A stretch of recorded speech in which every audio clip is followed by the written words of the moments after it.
Soulager les peines des populations à la base, c'est l'objectif premier du projet Combler les écarts, santé communautaire, ressources humaines et nutrition. Initiative du ministère de la Santé, elle a été conçue pour améliorer de manière conséquente l'offre de santé communautaire. Avec assurance que ce projet est un instrument de bien-être social, un socle de développement.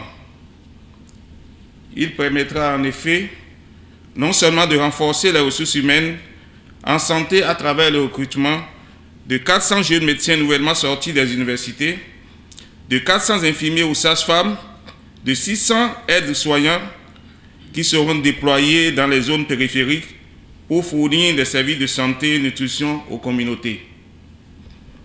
Mais aussi et surtout, il vient appuyer la mise en œuvre de la politique nationale de santé communautaire avec le recrutement de plus de 4000 relais communautaires et agents de santé communautaires qualifiés qui vont œuvrer dans leur communauté pour fournir des services de santé et nutrition à domicile ou référer les incidents en milieu spécialisé.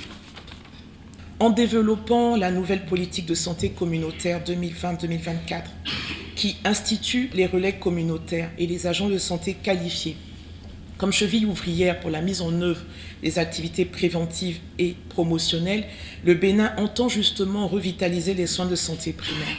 Le financement de cette nouvelle politique sanitaire apparaît donc un enjeu majeur pour l'atteinte des résultats escomptés. D'un coût global estimé à plus de 300 milliards de francs CFA, pour une durée de 5 ans, ce projet impactera environ 525 000 ménages dans les communautés rurales et est financé par la Banque islamique de développement. Nous nous plaisons de rappeler la très bonne collaboration entre la BID et le Bénin, qui se traduit par le volume, la diversité et la qualité du portefeuille.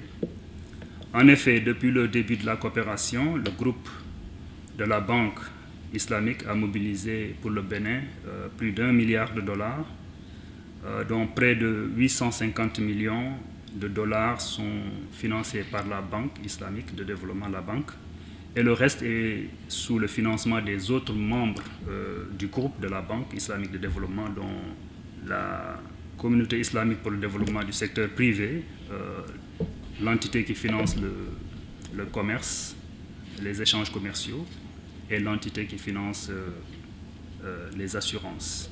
Un projet ambitieux né de la volonté de corriger certaines inégalités du système de santé national. Notre pays, le Bénin, fait face à un manque de ressources humaines en santé.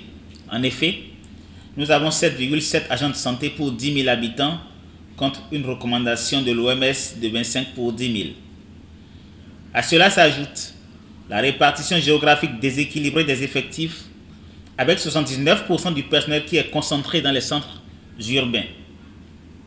C'est dans ce corpus qu'est né ce projet structurant que nous lançons ce jour. Avec sa composante santé communautaire, il est conçu pour répondre aux besoins de la promotion de la santé et de la prévention des maladies et pour rapprocher les services de santé de nos populations. Sa dimension ressources humaines permettra de réduire les problématiques de manque de personnel qualifié dans les zones périphériques. Enfin, sa composante nutrition favorisera une alimentation saine et suffisante au bénéfice de nos enfants. Ce projet contribuera également au renforcement du système sanitaire et appuiera la stratégie nationale de nutrition. Sa mise en œuvre et sa réussite constituent donc pour le président Talon un indispensable pour le bien-être des populations. Donc pour les médecins, l'épargne sera de 350 000 le mois, 175 000 pour les infirmiers et sages-femmes.